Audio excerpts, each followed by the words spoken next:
ផ្លូវថ្មើរជើងដែលបើករៀងរាល់ថ្ងៃសៅរ៍អាទិត្យស្ថិតនៅចំកណ្ដាលបេះដូងនៃរាជធានីភ្នំពេញពោពេញទៅដោយម្ហូបអាហារឆ្ងាញ់ៗការសម្ដែងការលេងល្បែងប្រជាប្រិយកម្សាន្តផ្សេងៗគួរឲ្យចាប់អារម្មណ៍ខ្លាំងមែនទែនជម្រាបសួរពុកម៉ែបងប្អូនទាំងអស់គ្នាខ្ញុំណាភិនថ្ងៃនេះដែរក៏ខ្ញុំចង់បង្វែរអារម្មណ៍អ្នកទាំងអស់គ្នាឲ្យមកស្គាល់ផ្លូវថ្មើរជើង Walk Street ដែលបើកចាប់ពីវិថីបាក់សីចាំក្រុងគឺផ្លូវលេខ94រហូតដល់ទល់មុខព្រះបរមរាជវាំងផ្លូវនេះដែរគឺសម្បូរទៅដោយរបស់ញ៉ាំខ្លាំងមែនទែនហើយក៏ជាកន្លែងលំហែកាយថ្មីសម្រាប់អ្នកនៅភ្នំពេញដូចខ្ញុំដែរហើយពេលដើរមកភ្លាមគឺខ្ញុំឃើញគាត់លក់នំបញ្ចុកខ្មែរតំណងខ្លាំងមែនទែនខ្ញុំក៏ដាក់មួយចានទៅនំបញ្ចុកនេះដែរគឺមានទាំងសឡខ្មែរទាំងសឡការីអ្នកខ្លះគេដើរហាត់ប្រាណគេរំលេងហាត់ប្រាណចឹងទៅប៉ុន្តែខ្ញុំដើរដែរគឺខ្ញុំសុំដើរញ៉ាំម្ដងហើយថ្ងៃសៅរ៍អាទិត្យចុងសប្តាហ៍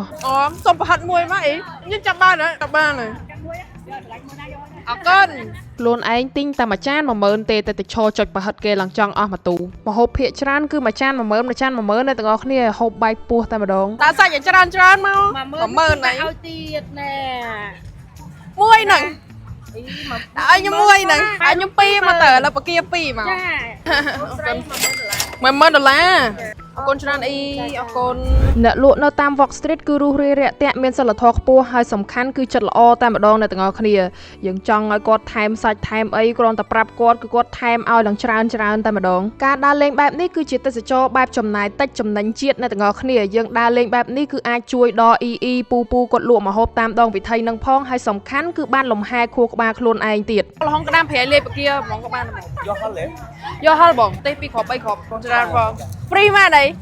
អរគុណអ្នកដែលដើរនៅទីនេះគឺស្មើភាពគ្នាទាំងអស់មាន 10000 ក៏អាចដើរបាន 20000 ក៏អាចដើរបាន 50000 ក៏អាចដើរបានអត់ប្រកាន់វណ្ណៈទេសំខាន់គឺយើងបានសប្បាយជុំគ្នាចំពោះសុវត្ថិភាពវិញគឺបងប្អូនទាំងអស់គ្នាមិនបាច់ចាំបារម្ភទេដោយសារតែមានការយាមល្បាតយ៉ាងតឹងរ៉ឹងខ្លាំងមែនទែនយើងដើរ 2-3 ជំហានឃើញលោកពូគាត់យាមទាំងឆ្វេងទាំងស្ដាំតែម្ដងស្គាល់គ្នាក្តីមិនស្គាល់គ្នាក្តីគឺប្រជាជនខ្មែរមិនចេះប្រកែប្រកាន់ទេនាំគ្នារំលេងបទប្រពៃណីកំសាន្តសប្បាយខ្លាំងមែនទែនទឹកមុខម្នាក់គឺញញឹមរុះរាយរាក់ទាក់សូម្បីតែបរទេសក៏ហ៊ានចូលមករំជាមួយនឹងយើងដែរមានចង្វាក់ច្រើនខ្លាំងមែនទែនរំវងសារវ័នឡាំលាវរំចង្វាក់ស្វីសគឺមានទាំងអស់បើយើងបន្តដើរទៅមុខទៀតគឺយើងឃើញមានការសម្ដែងផ្សេងហើយក៏មានការលេងល្បែងប្រជាប្រិយពីសំណាក់យុវជនផងដែរមានដូចជាលាក់កសែងលោតកស៊ូទាញព្រាត់អីទៀតផងរំលេងកំសាន្តលេងល្បែងកំសាន្តចប់ក៏យើងអាចញ៉ាំនៅនំខ្មែរជាបង្អែមផងដែរមាននំបត់នំល្ពៅនំក្រូចនំពពាគឺអាចរកបាននៅ Walk Street ទាំងអស់ហើយបើសិនជាដូចខ្ញុំដើរទិញម្ហូបឡើងដាច់ដៃហើយយើងក៏អាចដើរលំហែ